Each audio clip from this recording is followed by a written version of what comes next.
Welcome, everyone. This is the Building a $1 Million Startup with no VC funding. So diving straight into it, my name is Michael Cheng. I'm the CEO and co-founder of Lumen5. I've had the good fortune and the pleasure of being an entrepreneur for some time and have learned a lot along the way. And the reason why I'm here is because I had a lot of help along the way. And I love being part of this community and passing on and sharing what knowledge or experience that I can. And hopefully you can walk away with some valuable insights and build your own $1 million startup with no VC funding. It was tricky to kind of wrap my head around how I can share the learnings and story of kind of over a decade in the making. But I've split it, the purpose of this workshop into three major sections. The foundation, which I consider to be the team and the idea, and some of the early decisions you can make to set yourself up for success. Then I want to talk about what I call early traction. It's how you can get to your first 10 users, 100 users, 1,000 users. And then the third major phase, I think, is about scaling up. How do you go from having your early traction users, your early champions and early adopters to getting your first $1 million and beyond? So we'll follow that structure. I will take some time in between each of those major chapters to pause and check out the chat and so forth. Little about me. I've spent the past 10 years building 10 plus businesses. And so, you know, it's been a while, and it was kind of crazy to think that I'm going to try and cram 10 years of learnings into 45 minutes, but I'm going to do my best. More recently, I've built a company called Sniply in 2014, which my two co-founders and I bootstrapped to about 500,000 users, and then sold that company in 2017. And we took all of those learnings and built our current company, Lumen5, in 2017, also bootstrapped it to 500,000 users, and was recently featured on the Globe and Mail as one of the top 100 fastest growing companies in Canada. So it's been a really exciting time. To give you an overview of what Lumen5 is and the type of business that I'm working on now, Lumen5 strives to be the easiest video creator for social media marketing. You may have seen some of our videos before. We power a lot of the videos from Forbes and Economist and Time Magazine. And you might have seen these kind of texts on media videos that they post on a daily basis, even locally here on Daily Hive, across Facebook, Twitter, and LinkedIn. This is a company that we bootstrapped with no outside funding. We're currently a 40-person team, about 500,000 users, and closer to 600,000 now, and was the very fortunate winner of last year here at Vancouver Startup Week, New Venture BC, first place. So as I mentioned earlier, the structure I want to talk about today, or the kind of the process, is getting started. How can you make early decisions as a founder around team and around idea to set yourself up for success, to build a strong foundation? How do you think about early traction? I think there's a certain mentality as a bootstrap founder. You have to approach problems in a certain way to set yourself up for success. And then likewise, the similar mentality around capital efficiency, around being creative with your spend and so forth, all the way through to scaling up your operations. All right, so before diving into that actual process and that actual journey, I want to spend some time here to talk about what is bootstrapping and why is it worth considering. I think it's important to note that you're all going to be on different stages of this journey, and I want to make sure that we're all on the same page in terms of defining what it is. So what is bootstrapping? I think there's so many different ways to build a company now more than ever, and bootstrapping is a term that's really emerged to define the way in which you can build a company without outside capital. And the way in which we define capital has changed over time too. But for the purposes of this workshop, I want to define bootstrapping very clearly as it's no venture capital, it's no crowdfunding, it's no loans. I've had friends who built businesses off of 10 plus credit cards, and that is a form of loan. That's not what we're talking about today. Bootstrapping in how we're going to define it today is nothing but blood, sweat, and tears. It's the time and energy of the founders building a business with no funding, with no outside funding. Why bootstrap? So it's a big decision. I think when you're choosing to do something like this, it's really important to understand the pros and cons. I think there are obvious cons. I'm not going to go through the cons being that you don't have millions of dollars to work with, and that can be constraining at times, of course. But aside from also the obvious pro as well, which is when you own 100% of the company, you have 100% of the equity. If there's a successful outcome, you obviously get to enjoy a lot of that. But moving aside the both pros and cons of the monetary sides of Bootstrap, something that I've learned along the way is more control can be great. when you're a bootstrap company and you don't have a large board that's telling you what to do, that control is great if you happen to be right. And this is something that I've observed through kind of friends and colleagues and people who have fundraised and people who haven't fundraised. Sometimes you'll be right, sometimes you'll be wrong. But a lot of times, your board or your investors would have a certain way that they want to see you build that business. And if they happen to be wrong and you don't have control over some of those decisions, that can make it tricky. And a lot of times, more often than not, I've seen that founders actually have great instincts. You're the one who got your business to where you are. A lot of times you do have the right answers. And so having more control allows you to follow your gut more often rather than be influenced by other priorities, such as a VC who obviously needs to generate returns for its investors within a certain time frame and so forth. And again, caveat there is more control is great if you happen to be right. Another thing that I've learned along the way is a lot of times the world of startups is a war of attrition. It's a fight against burn. I remember during our time building Snipply, we were bootstrapped with no VC funding, and we had a number of competitors who were very well funded, raising millions of dollars, pursuing the market aggressively. But over time, what we saw was they actually kind of crashed and burned one by one. And it comes down to the fact that, yes, you can spend aggressively to pursue a market, but if you are not able to do it within a certain time frame, you're unable to raise that next round to keep up that burn rates, it actually makes it very difficult for you to continue operating. As a bootstrap company, we won the war of attrition. We survived longer on a more sustainable business model, on more profitable unit economics, and with more manageable burn rates. So these are some of the things that are less often talked about, but important to note if you're deciding whether or not you want to bootstrap a company. Last but not least, I want to cover the fact that you're not alone. I think we live in a world where headlines dominate our worldview in so many ways. And you go on TechCrunch or you go on Hacker News, and companies are always raising hundreds of millions of dollars. But it's just not the case. There are some tech giants that have been built without raising capital, like Apple, Dell, HP, Microsoft, eBay, Cisco, SAP. And what I've come to realize is this idea of VC and venture capital is still quite new. And it kind of spun out through the growth of Silicon Valley and a new model of building business quickly. But it hasn't always been the case. There were major companies that have been built prior to this idea of you have to go out there and raise millions of dollars to do what you want to do.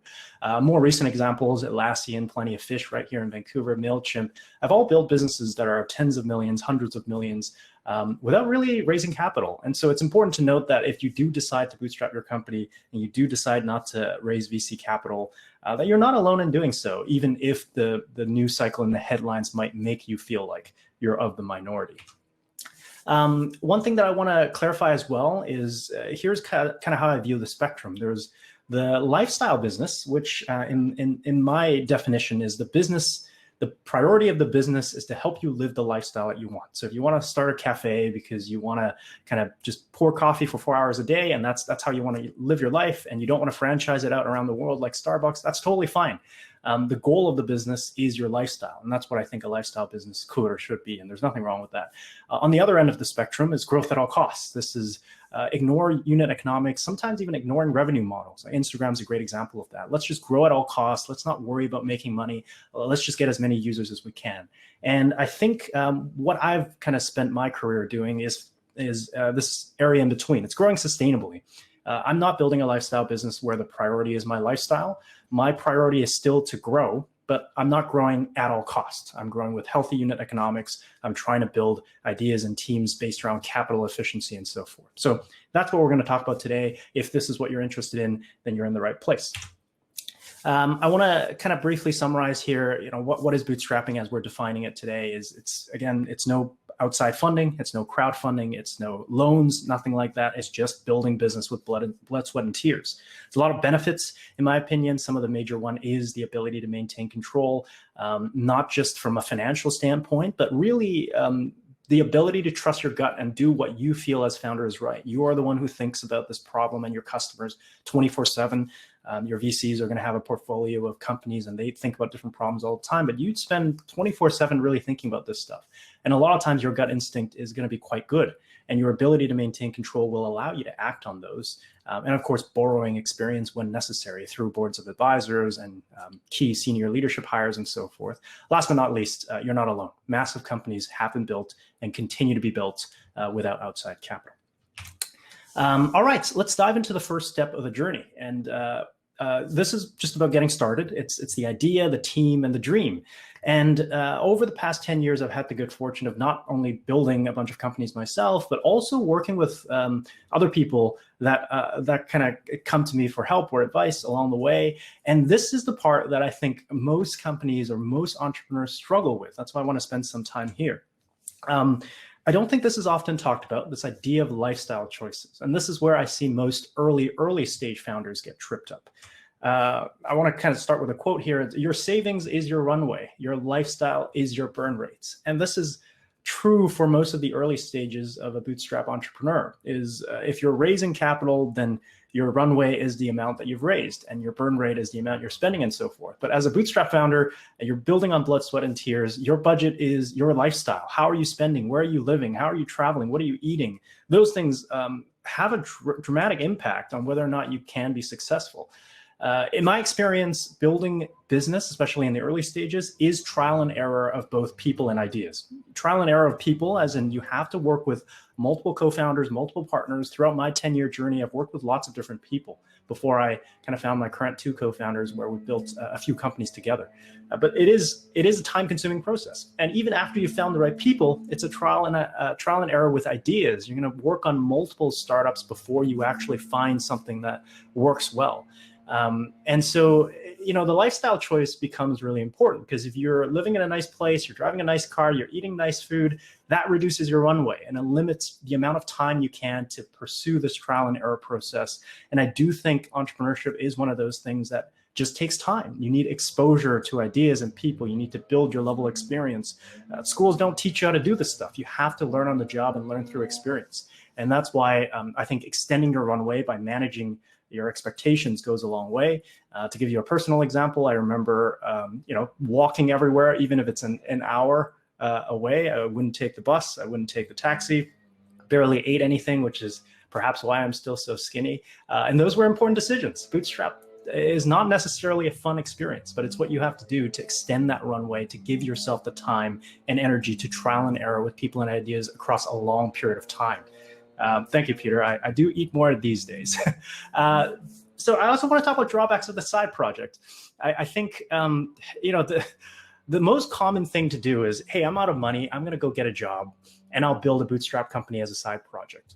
I'm sure some of you can make it work. More often than not, I see it not work. And I think it comes down to the fact that a startup itself, under perfect condition, requires 200% of your attention, let alone 50%. And so my recommendation to people who are kind of working on the side project, who are thinking about building your own business, I would set up a runway. I would give yourself a budget, however much that may be, calculate how much time it gets you with your lifestyle, quit that kind of main job and go at it. Because I think it is so hard to build a company that it's just basically impossible if you're doing it part-time. Building the team. I think this is where a lot of early stage founders trip up as well is, who do you work with? My opinion is you should seek out diversity of skills and of perspectives. This is really important because when you lack the funding to hire a bunch of people, the co-founders are really all the skills you have access to. So the more diverse they can be, the better. Perspectives are also really important.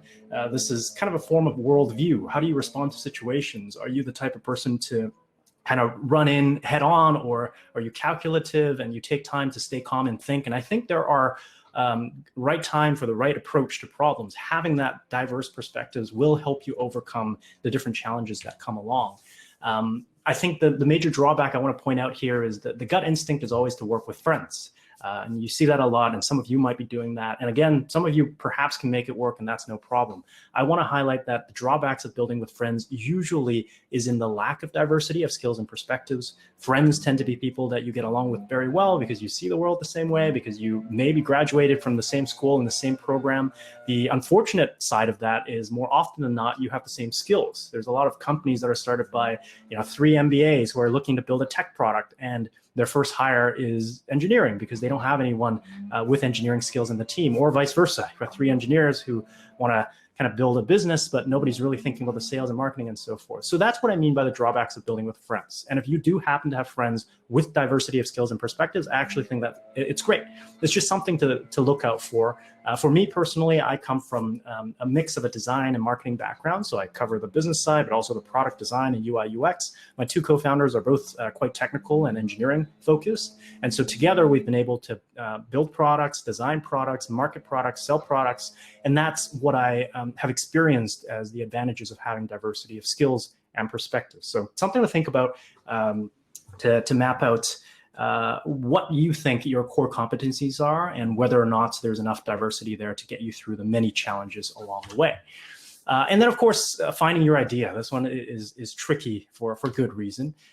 My recommendation here as a bootstrap founder on limited resources, be your own customer in order to bypass the customer research process. I've tried to build businesses where the customer is someone I don't fully understand. You end up spending a lot of time in customer research and talking to your customers and understanding the problem. And it comes down to the harsh reality that problems are very complex, especially the problems that are worth solving. It takes 5-10 years to truly understand a problem. And so for you to start a company to solve a problem that you don't really understand, that can happen, but it's going to require a lot more capital and resources through R&D and customer interviews and so forth. And you can bypass a lot of that if you just solve problems that you're passionate in, that you understand very well. So, understanding the problem goes a long way. For example, let's say your family runs a cafe, and you understand very well the challenges of a cafe owner and how to optimize that workflow. Well, solving that problem with a family history of understanding the problem will give you a great advantage. In my personal example, Lumen5 is a video creator. I did come from multimedia educational background, and so I learned a lot of things like After Effects and Premiere during my time in university. So I understand the video editing process. I understand how hard it is. I also understand how complex solutions have been able to solve that for professionals, but not for the everyday person. So my understanding of the problem allowed us to fast track the early stages of customer research and be able to build a solution. And it's kind of like taste testing. You can kind of taste test, and if you know whether or not it tastes good, it goes a long way rather than having to show customers each and every time. Another thing I want to point out here is there is such a thing as a compatibility between team and idea. Not all teams can execute on all ideas. So you have to be mindful that in the earlier stages when we talked about finding this team and understanding the core competencies, being able to double down on that is really important. So for example, a company like Lumen5 hinges on our ability to design an adequately powerful user experience that can simplify the video creation process in a way that After Effects and Premiere hasn't been able to. And we were able to leverage my experience in UI and UX design to be able to accomplish that. And so we were the right team to execute on that idea. And sometimes in the example that I gave earlier, if you've got 3 MBAs who wants to build a deeply technical AI product, that is poor compatibility based on the team that you have. Another thing to be mindful of is not all solutions cost the same. In the examples that I've given, both Sniply and Lumen5 are software as a service products. Both my co-founders are engineers, and I'm a UI UX designer, which has allowed us to basically build most of these things using blood, sweat, and tears. But if the idea you want to pursue is something like, hey, let's go to Mars and build rockets, you're unlikely to be able to bootstrap that. And so that's something to be mindful of as well, is that if you do plan to bootstrap your company with no VC funding, there are certain industries that are going to be easier than others. Cloud-based software, for example, anything that's just pure code, if you have a strong co-founding team that can write code, that allows you to eliminate a lot of those costs. But the moment you include manufacturing or anything kind of hardware, the dynamics change quite a bit. So that's what I mean by setting a good foundation for yourself, picking the right team, the right idea, can set you up for success. If you have the wrong team and the wrong idea, you're going to run into hiccups every step along the way. My priority usually is to find the team first. I think that's the most important because I think a good team can execute on many different ideas. In the example that I gave earlier, my co-founders, Chris, Nigel, and I have built both Sniply and Lumen5. So that's one team executing on multiple ideas. Whereas I think if you choose an idea first, it's actually quite tricky to find the team that can fit into the mold of that idea. So if you're kind of in the stages where you're up in the air with both team and idea, I prioritize the team always. And once you have the team, you map out your core competencies and then work towards figuring out what's a good idea that's compatible with your team. And of course, once you have the team and idea, you go on and you build. So I want to take some time to summarize here as well. In my opinion, in the early stages, I'm very thankful that I've kind of managed those lifestyle expectations early on, and for much of the 10 years was able to extend that runway by living very cheaply, eating very little, spending very little in transportation and so forth, and that extended my runway, which gave me a lot of time to trial and error on team and ideas. And then with the team, the diversity of skills and experience. As I mentioned earlier, we've got the kind of hacker, hustler, hipster combo, and that combination, that diversity of skills went a long way to be able to not only help us get the early stages, but also all of the challenges that came later. And then, of course, understanding the problem is key, working on problems that you're familiar with. I will get around to questions. I realize that I'm a little behind on time, so I want to get through to the remaining stages, and then I'll come through to all the questions near the end. I want to talk about early traction. So depending on where you're at, if you have a team and you have an idea, you're thinking about your first set of users, this is what I want to go into now. First thing I want to talk about is your early adopters.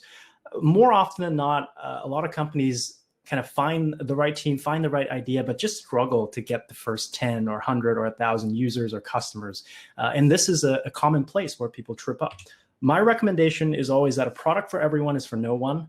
I find and encounter too many founders who are asking, how do I get to 100,000 users or 1 million users? But no, my pushback is always find one person, find 10 people.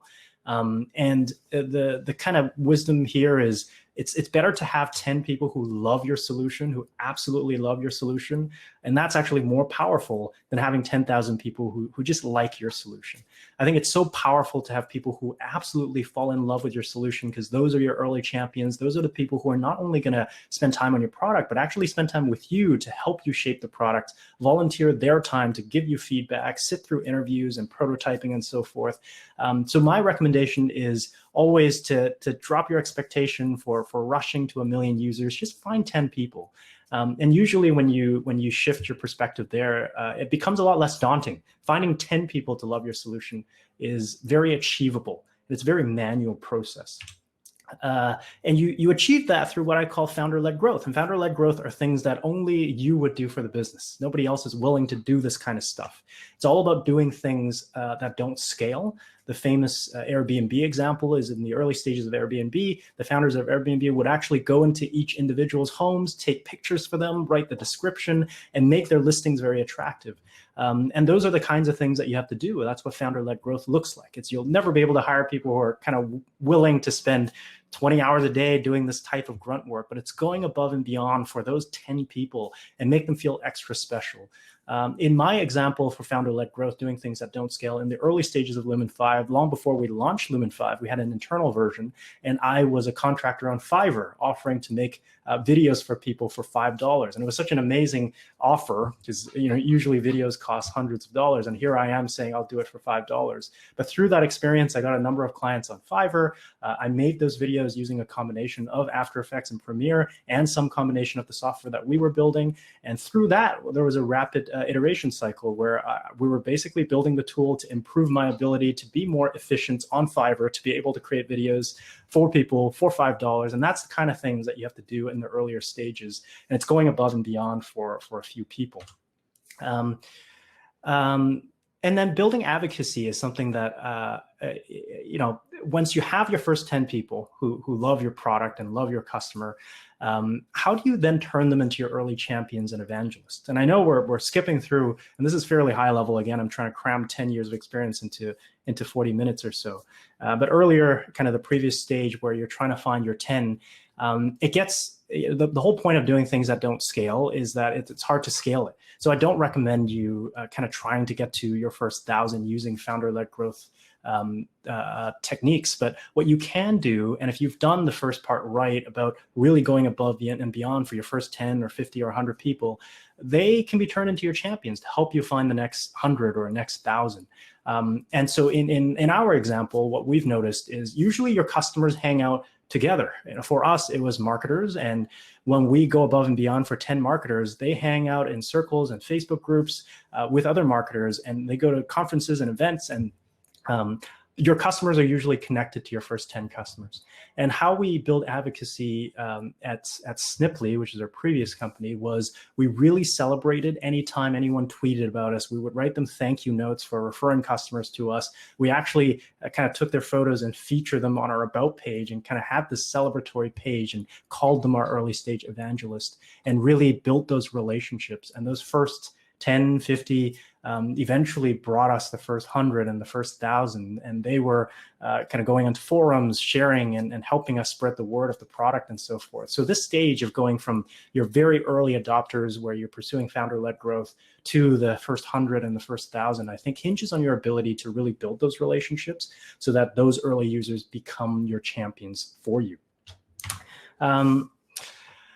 Okay, so quick summary here. Early traction for me is about adjusting your expectations so that you're not trying to go after 100,000 people. Just find 10 people. If you're in that stage right now, you're trying to think of what your first step is, just go for 10 customers who absolutely love you. Go above and beyond for them.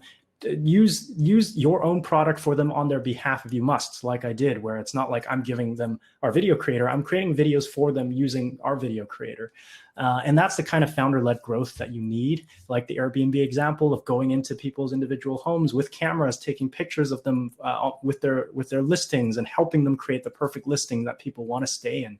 And then last but not least, building advocacy, turning those first 10 people that you went above and beyond for, really celebrate their contributions and inspire and encourage them to help you bring your next 100 and your next 1,000. And that's how we got past the early traction stage at both Sniply and Lumen5. Okay, so that was we talked about setting the foundation, how to find the right team and the right idea. We talked about this idea of early traction, going above and beyond for a handful of people. And then now we go into scaling up. And I think Natalia has a great question here, very well timed. How do you go into charging your customers? So we'll go into that. How do you climb to your first $1 million? So there's so many different paths here. This is where the journey really diverges, but I'll share our experience. Freemium is something that I've always really enjoyed working with, going from free to paid. And here's the philosophy behind it. I love to give things away for free and track usage. And I think the combination of those two are a big part of how I make monetization decisions. So in a freemium model, in the early stages especially, everything is free. Sniply for the first couple months was completely free, all features free, unlimited usage, likewise with Lumen5. The key thing here is, though, not just to give things away for free for the sake of giving away for free, but really paying attention to the usage. So using, for us, we use Mixpanel. We watch how they use the free products, and the process which we go through is to seek out patterns among our power users. So for Sniply, which was somewhat of a link sharing content curation tool, the number of links that they shared was a good signal of whether they're a power user. Likewise at Lumen5, power users are people who create a lot of videos. And what we go through in the data is among people who create a lot of videos, what do they have in common? What kind of features do they spend more time in? In the case of Lumen5, it happened to be watermark. Our power users really cared about having their branding on the video and adding their watermark in the corner. And that's how we priced it. We priced it based on the most valuable users. The power users are the people who are deriving the most value from your product, identifying the features that they love the most. They tend to be the features that they're also willing to pay for. And so that's how we did that. And one of our earliest priced plan was there's the free plan, which you can do everything except for the watermark. And then if you pay us $20 or $30 a month, you can add a watermark. And that was it. And that was the early stages of how we transitioned from freemium into a paid model. Next thing I want to talk about is product-led growth. And we're speeding things through here for sure. There's a big chunk of time that you can spend just talking about pricing and freemium and how you can price, but assuming that you figured out some way to monetize, because it is important. As a bootstrap company especially, you need revenue. You're not going to get funding from VCs. And product-led growth is, in my opinion, an evolution of growth. You can look at the different stages of growth and how you can achieve that in a bit of a linear fashion. There's founder-led growth, which is you doing things extremely hands-on, doing things that don't scale. There's the evangelist growth, which is if you've gone above and beyond for your first handful of users, they will become your champions and help you find the next 1,000. And then product-led growth, which is the scalability piece. How do you actually turn your first 1,000 users into 100,000, 1 million, and beyond? I want to kind of quickly show an example of a growth loop. It's sometimes called viral loops or viral coefficient, whatever you want to call it. Here's an example. New Dropbox user signs up. User sends a file to a colleague on Dropbox, the recipient discovers Dropbox, and thus the cycle continues. And this is what a growth loop looks like. And it takes many different shapes and forms. There's lots of examples of this, like in the early stages of iPhone. iPhone user sends an email. By default, it says sent with an iPhone. Recipient sees that it was written with an iPhone and sent with an iPhone, generates a new user and exposure. I think it's really important for especially bootstrap founders in the early stages to think critically about this and actually design products with viral loops in mind. Think critically about how you can leverage existing users and leverage that to get additional users, because this is going to be key to your ability to be able to scale that growth model well beyond the founder-led and the evangelist-led growth models. And it can be tricky. For us at Lumen5 and at Snipply, this was something that was very key to us in our stages of early growth. For Lumen5, if you're on the free plan, the videos you create have a Lumen5 watermark on it. Which means that whenever you create a video and you post it on Twitter or Facebook, not only are you sharing your video that you created, you're also exposing all of your followers to our watermark and the kind of label that says video created with Lumen5. And that's how we've been able to leverage each new user. When they create a video, they share that video. People who watch the video also are exposed to the brand and so forth. And a lot of that can be done by design. I think it is important to note that you can be creative. Loops can form anywhere. It's not usually just one-to-one. Like Dropbox example is somebody shares a file to someone. Pinterest is a great example where a user of Pinterest can create a board on Pinterest. That board is indexed by search engines. So if you create a board on living room decor inspiration and somebody searches living room decor inspiration on Google, they'll actually find the board that the other user created. So using user-generated content, you can also create loops too. So be creative. It doesn't necessarily have to be a one-to-one relationship. These things do make the difference. And if you really dig into some of the most successful products that are around today, they have very, very powerful network effects and viral loops and growth loops. Another thing I want to touch on is unit economics. And this is something that's really important for bootstrap companies especially to think about. First of all, I want to kind of mention that paid loops do exist. Not every product is naturally viral like Dropbox. And there are such things as paid loops where ads generate a customer pays you, and you take that money to buy more ads. And this is the most classic, simple paid loop. But the key to making that work is unit economics. You have to be careful though. And you can read a lot about this kind of stuff, so I won't dive too deep into it, but it comes down to the ratio between customer acquisition cost and lifetime value. Lifetime value being the total amount that the average customer is going to pay you before they churn completely out of the ecosystem, and the total amount it's going to cost you to acquire a customer. And the golden ratio there that most companies strive for is 3x. So you want to, your lifetime value should be triple the amount that it costs for you to acquire that customer. And if you're able to build that model, you can grow using paid loops, even without viral loops or growth loops, even though those are more capital efficient. Be mindful here that the easiest thing is always to pursue paid loop because it's clear math. Usually it doesn't require a ton of creativity. It's just a little bit of data science will help go a long way. But scaling up on a deficit can bankrupt you. If your customer acquisition cost and your lifetime value is not of a good ratio and you scale up your ad spend, you can very, very quickly dry up your cash reserve. So that's something to look out for. Unit economics are critical in a bootstrap company where you have to grow sustainably. And then last but not least, growing the team. This is something that is not intuitive, I guess, as a bootstrapped company. As a VC-backed company, you're going to get a lot of pressure to spend aggressively and hire lots of people.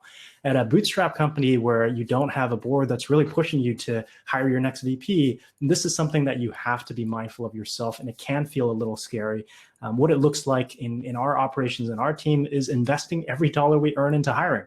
Once we have generated enough revenue that is adequate for us to meet payroll for a new hire, we go and do that.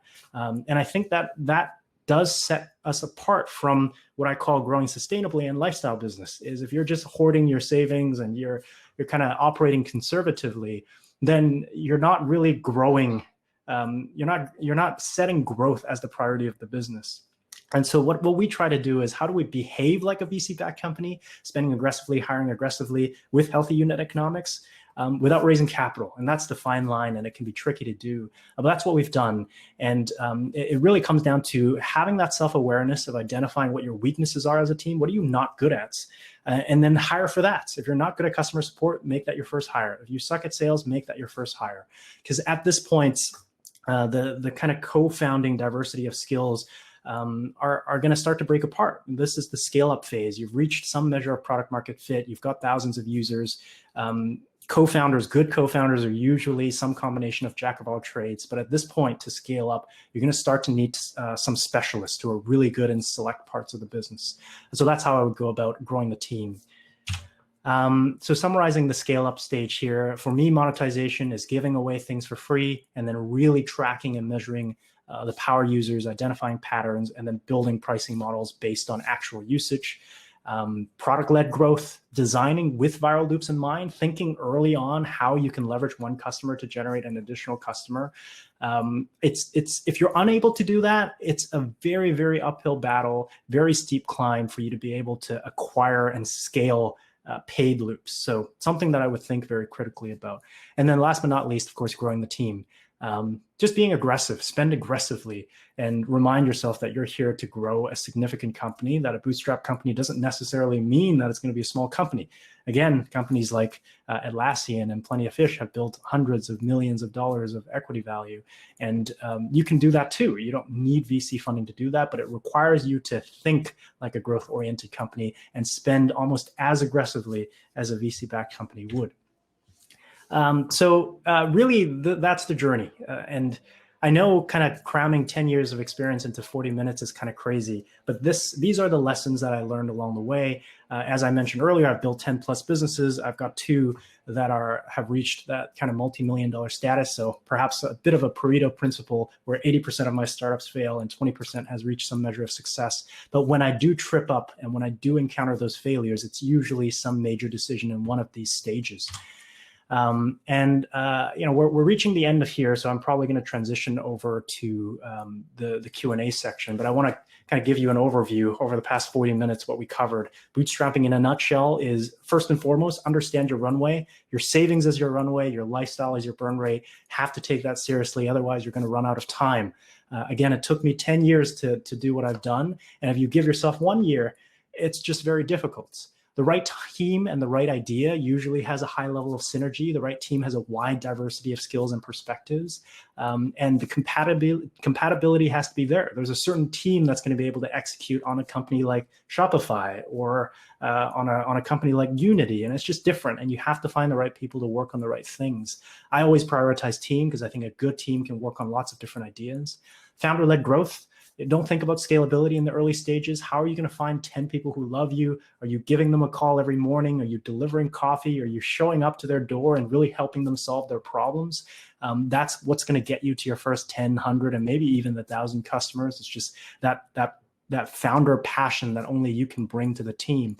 And then it's about scaling that and turning those early customers into champions and evangelists. Monetizing early. My approach had always been giving away things for free and tracking how they use it and price accordingly, but I always recommend doing it early. The sooner you can monetize, the sooner you can grow and scale the team. And the sooner you can compete with other companies who are well-funded, because you would then be funded by customer revenue.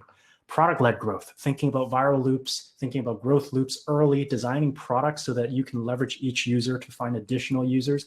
That's what's going to help you get to that 100,000 and maybe million user mark.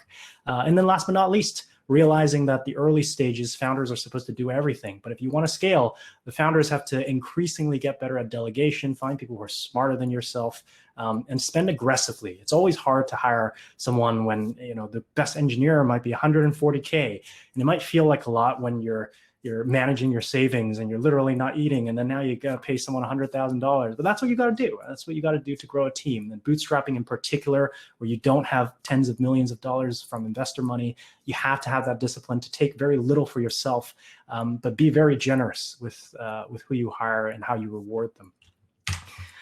All right, we're making decent time. I know I don't have a ton of time for Q&A, but I do want to go over as many questions as I can. I'll leave some information on here in terms of if you want to connect, you want to check out Lumen5. If you're not ready to build your own business, you want to learn from the inside and join an awesome team, we have our careers link here as well. But I will turn my eyes here to kind of go through rapid fire questions as much as I can. Okay, scrolling up here. Let's see. Yeah, so Peter mentioned notice the hipster hacker hustler combo. And that's usually a good combination. It's a business person, it's a design person, and then a technical person. That is a very classic team that works very well, especially for software products. A lot of times, I think the one that gets missed is the designer. In my opinion, the designer is really important. In today's world, you have to compete not just in practicality, but also in how it works. And there's a certain expectation that people have for user experiences these days. So wouldn't deprioritize that for sure. So the question, I have a market problem that I understand very well, designed the platform. In addition, have market validated concept, interactive mockups, blah, blah, blah. I need technical co-founders on the team to build a product. How did you manage to get your technical co-founders? That's certainly difficult. So what I ended up doing was eventually I joined a program called the Next 36, and it's Next Canada is the umbrella organization. So there are opportunities for you to participate in incubators or accelerators. It all comes down to networking, and there's so many different ways to do it. But during that stage where I was really looking for my own technical co-founders as well, I really put myself out there and joined every accelerator, every program, every incubator that was available to individuals to just expose myself to people that I would never otherwise meet. I think that's a real challenge. It's easier said than done to meet people who are very different, but people who are very different inherently exist in very different circles. So it's hard to just organically come across them. So by joining programs and incubators, that's how I was able to interact with lots of people that I otherwise would never have met. My two co-founders were in Calgary at that time. I grew up in Vancouver. And so were it not for these types of things, I wouldn't have been able to meet them. But of course, there's so many different ways to going about doing that. And I'm sure there's lots of other options outside of accelerators as well. There's another question Natalia asked around when did you start charging your customers? For Snipply, it was about, it was very quick. I think it was like month 2. For Lumen5, it was a little later, about like month 5 or month 6. For me, it's about getting that critical mass of usage. When I mentioned earlier, give away things for free and track how they use it. Data is only valuable if you have some sort of threshold.